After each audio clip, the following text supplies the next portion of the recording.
Para participar do Saber Direito Debate de hoje, convidamos a advogada, professora de Direito Ambiental, analista ambiental e autora de livros, Daniela Lara Martins.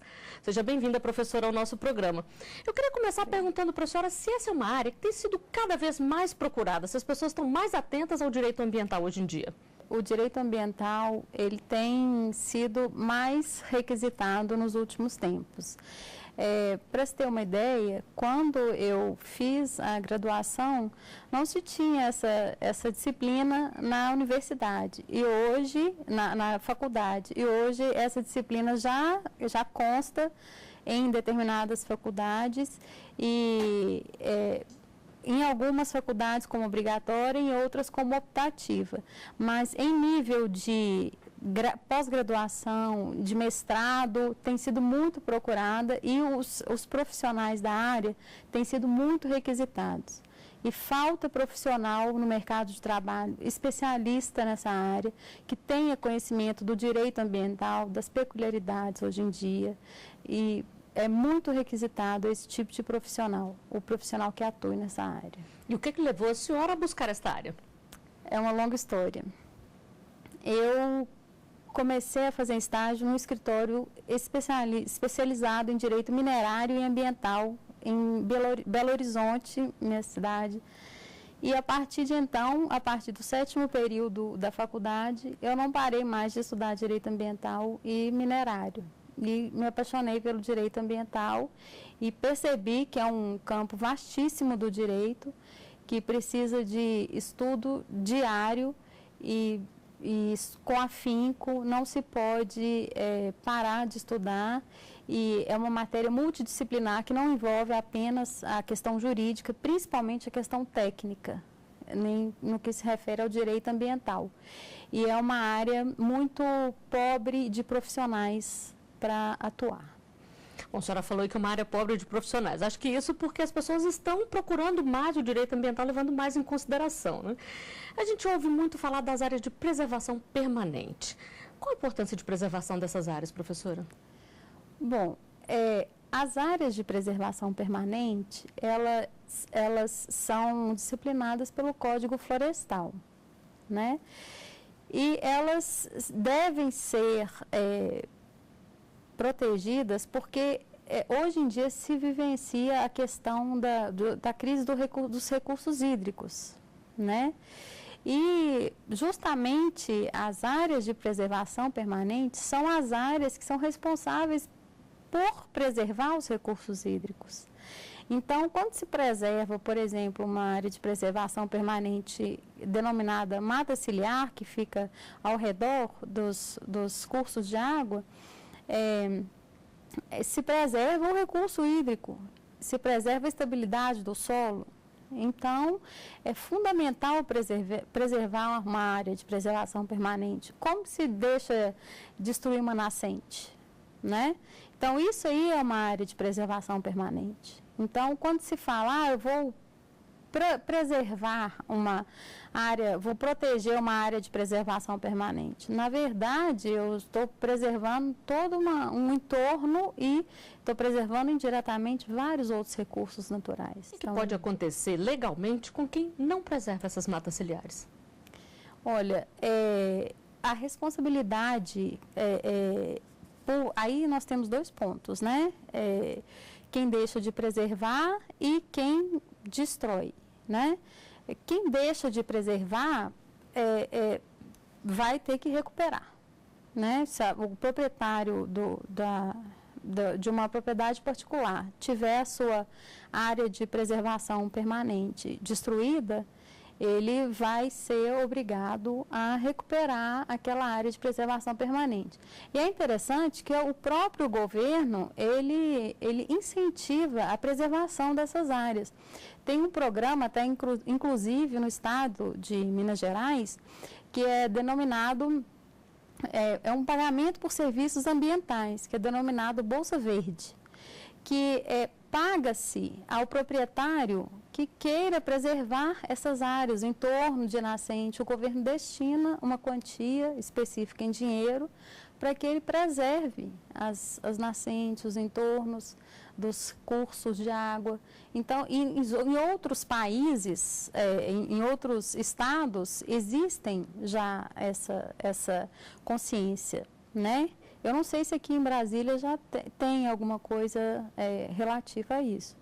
Lá em Minas Gerais, né, tem esse pagamento. Eu não sei se aqui em Brasília tem isso. Por exemplo, dando um exemplo em nível mundial, no Egito, por exemplo, um dos maiores índices de mortalidade no Egito é a questão de intoxicação por morte, consumo de água com qualidade ruim. E por quê? Porque no Egito, eles começaram tirando as matas ciliares ao redor do Rio Nilo.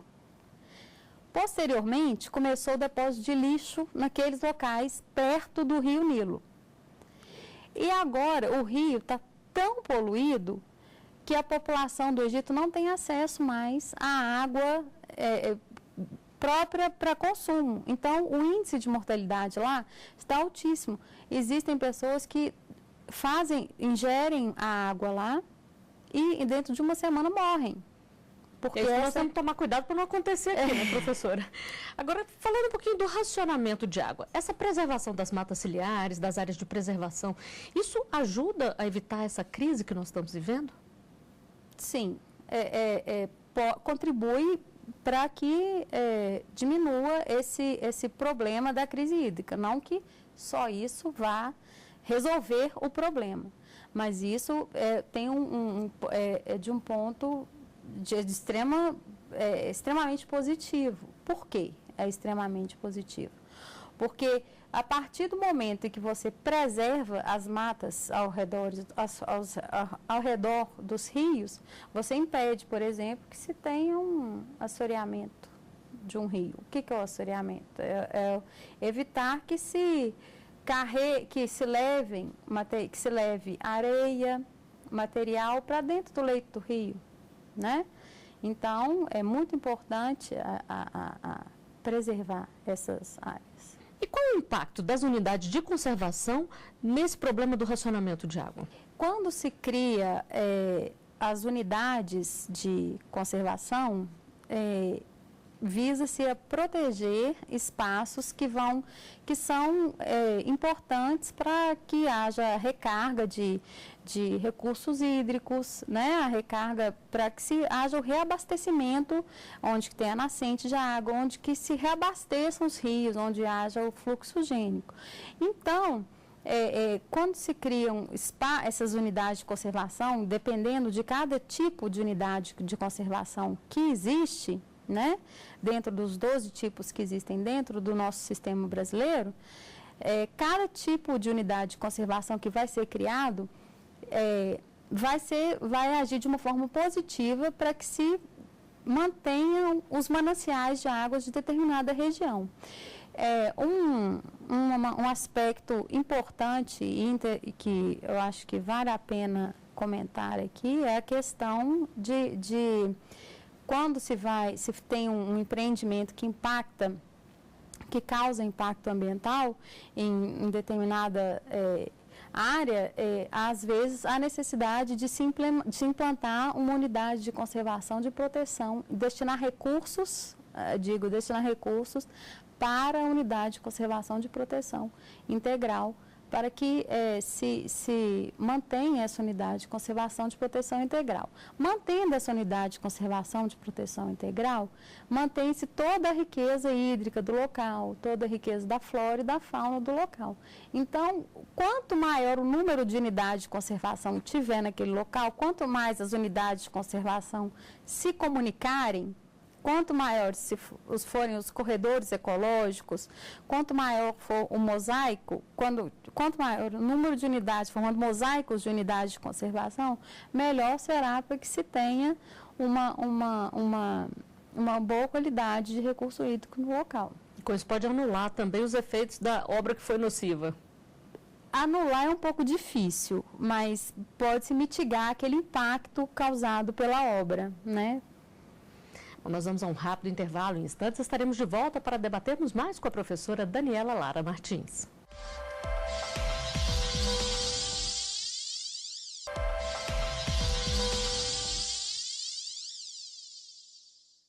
Estamos de volta com o Saber Direito Debate. Hoje eu converso com a professora de Direito Ambiental, Daniela Lara Martins. Professora, a gente terminou o primeiro bloco falando sobre as unidades de conservação. Existem conflitos dessas unidades com as unidades do setor produtivo?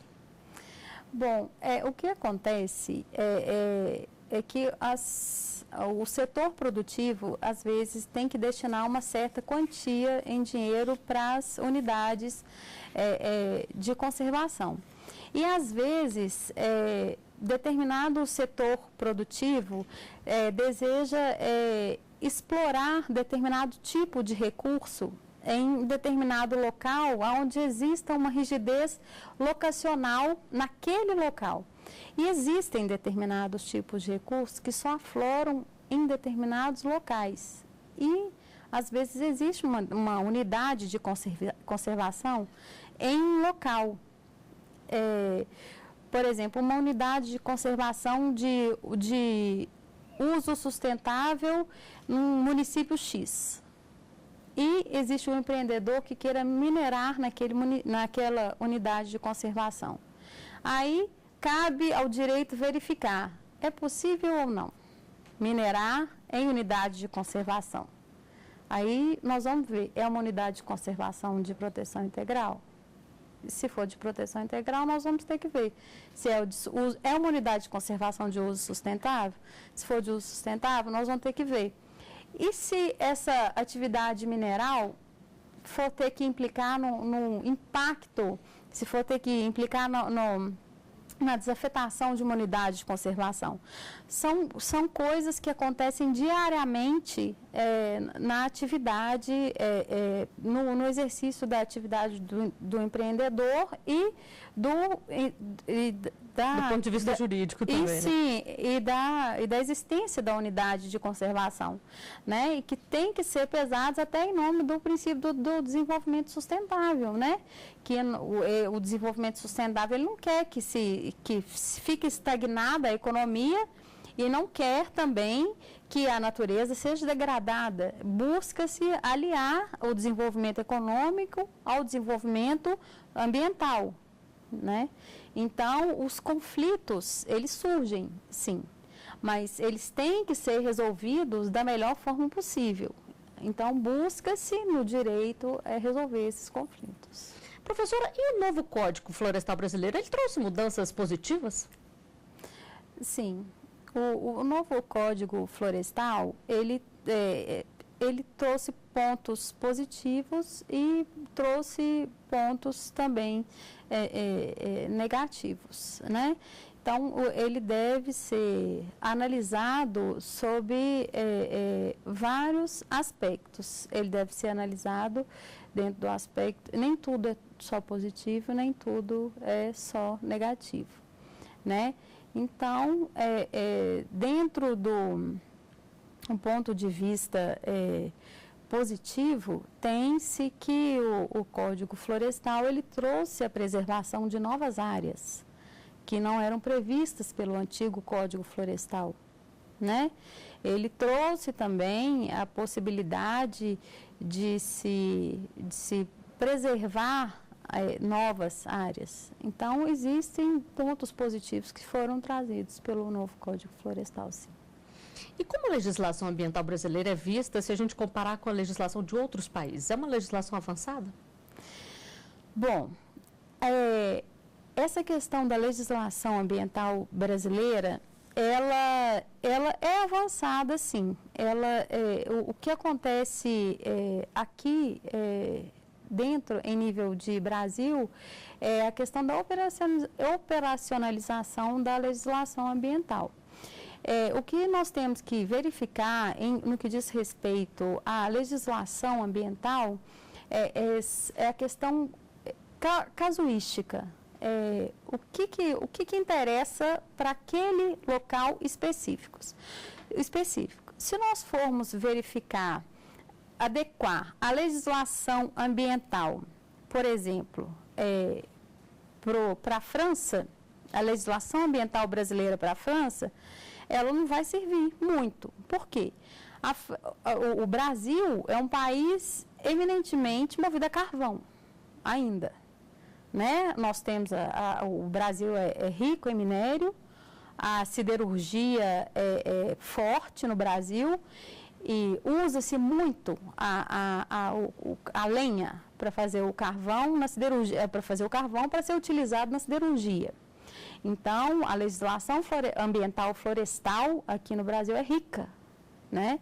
Então, a legislação ambiental florestal no Brasil é avançada. Por quê? Porque a demanda por uma legislação específica é grande.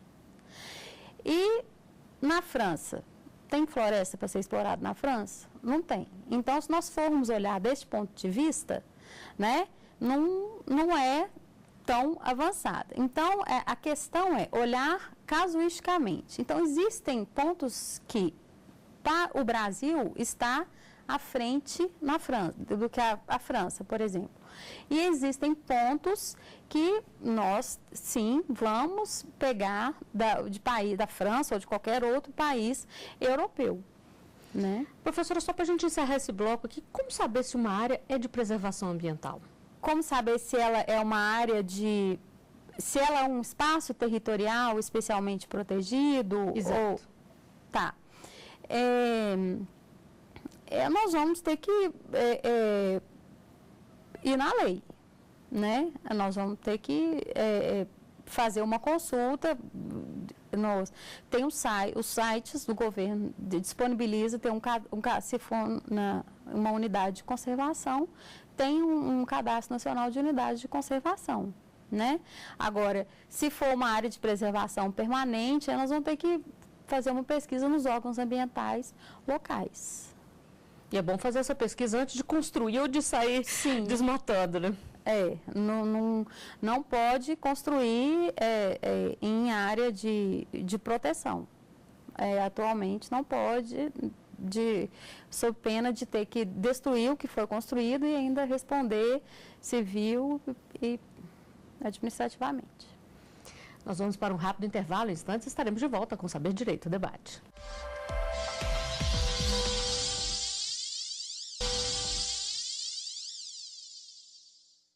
Estamos de volta com Saber Direito Debate. Professora, nesse bloco nós vamos falar um pouquinho sobre a bibliografia que a senhora trouxe aqui. A senhora trouxe aqui Manual de Direito Ambiental de Luiz Paulo Sirvinskas. Por que a senhora escolheu esse livro? Bom, o Luiz Paulo Sirvinskas é um autor que eu gosto muito, particularmente, porque ele traz um estudo profundo das questões ambientais e ele traz muita questão histórica, o aspecto histórico das questões ambientais. Então, é uma obra que é de mais fácil leitura e que, para quem quer começar a estudar o direito ambiental, eu acho que o Luiz Paulo Sirvinskas é um livro de fácil entendimento. Bom, a senhora trouxe aqui também o curso de Direito Ambiental Brasileiro do Celso Antônio Pacheco Fiorilo. Por que esse, professora? O professor Celso Antônio Pacheco Fiorilo é um professor que ele é de vanguarda. Ele está à frente do tempo dele. E até o professor Celso Antônio Pacheco Fiorilo, ele foi o primeiro livre docente em Direito Ambiental do Brasil. Ou seja, ele concluiu o doutorado e chegou a ser livre docente em Direito Ambiental, né? E ele sempre traz temas avançados em Direito Ambiental. Só que o professor Celso Antônio Pacheco Fiorilo, ele pressupõe que você já tem um certo conhecimento em Direito Ambiental para que você leia o livro dele. Agora, o professor, para quem nunca teve, quem quer partir do zero, né, e começar a ler, estudar o direito ambiental, eu sugeriria o livro do professor Paulo Afonso Leme Machado, que é assim, o livro do estudante de Direito Ambiental. Como que é o nome do livro? Direito Ambiental Brasileiro, do professor Paulo Afonso Leme Machado. E é fácil encontrar? É muito fácil encontrar, é editora Malheiros. Agora, professora, a senhora também é autora de livros, não trouxe os exemplares aqui por modéstia, mas eu gostaria que a senhora falasse um pouquinho dos livros que a senhora escreveu. Nós publicamos, na minha época de escritório, nós publicamos algumas obras que são devido que decorreram da especificidade da matéria com a qual nós trabalhávamos. Então, a primeira obra que nós publicamos foi um dicionário bilíngue de termos específicos do direito minerário, que é uma obra em inglês-português, português-inglês, que também é afeta aos termos do direito ambiental. Depois, na militância no direito ambiental, veio a dificuldade dos termos técnicos para o advogado entender os termos técnicos de direito ambiental. Não é fácil, porque o advogado ele tem a formação jurídica, ele não tem a formação técnica. Depois que se conclui, que se tem os estudos, que se conclui a pós-graduação, o mestrado, é que se vai adquirindo com o dia a dia o conhecimento técnico. Aí surgiu o dicionário de direito ambiental e termos específicos de meio ambiente. Posteriormente, surgiu o direito ambiental aplicado à mineração, que também a atividade mineral ela é muito alinhada ao direito ambiental, porque a mineração é uma atividade interventiva, né? Então, e tem outras obras que foram em decorrência da militância mesmo. E tem artigos publicados que estão nas revistas. E algum novo livro em vista, professora? Por enquanto, não. Apenas artigos. Agora, a senhora começou aqui o programa falando da carência de profissionais nessa área do direito ambiental. Quer dizer que é um bom mercado para quem está estudando aí e ainda não sabe em que área seguir, né? Sim, é um bom mercado. Eu sugiro que o estudante de direito que queira se especializar na área do direito ambiental, estude bastante direito administrativo, direito constitucional e a legislação específica do direito ambiental. E procure conhecer o órgão ambiental da sua região, procure conhecer como é o trâmite processual, a legislação específica da região que ele atua, porque o mercado é carente desse tipo de profissional. E não existem profissionais, existem profissionais habilitados, mas não são profissionais que se possa dizer, eu sou especialista atuante na área do direito ambiental. As pessoas se especializam em direito público e atuam em direito ambiental, não em direito ambiental. Então, eu acho que é um bom nicho de mercado. E o direito ambiental, ele não só fica em direito ambiental. O direito ambiental não é pequeno. Ele tem direito ambiental, ele tem direito de energias, ele tem direito florestal. Você pode trabalhar com energias, você pode trabalhar com florestas, você pode trabalhar com licenciamento ambiental, você pode trabalhar com tratados internacionais, você pode trabalhar com espaço, com unidade de conservação. Com mineração, como você pode trabalhar com mineração, você pode trabalhar com siderurgia, você pode trabalhar com reposição florestal, você pode... dentro do direito ambiental, existem vários ramos que você pode atuar só dentro do direito ambiental. Bom, com essas dicas a gente chega ao final do Saber Direito Debate de hoje. Professora Daniela, muito obrigada pela sua participação e obrigada também pela sua companhia. Qualquer dúvida, mande um e-mail para nós, saberdireito@stf.jus.br. E você também pode acompanhar a nossa programação pelo site www.tvjustiça.jus.br. Até o próximo programa. Tem dúvida sobre o assunto? É só mandar um e-mail para saberdireito@stf.jus.br. Você também pode estudar pela internet, acessando o site www.tvjustiça.jus.br.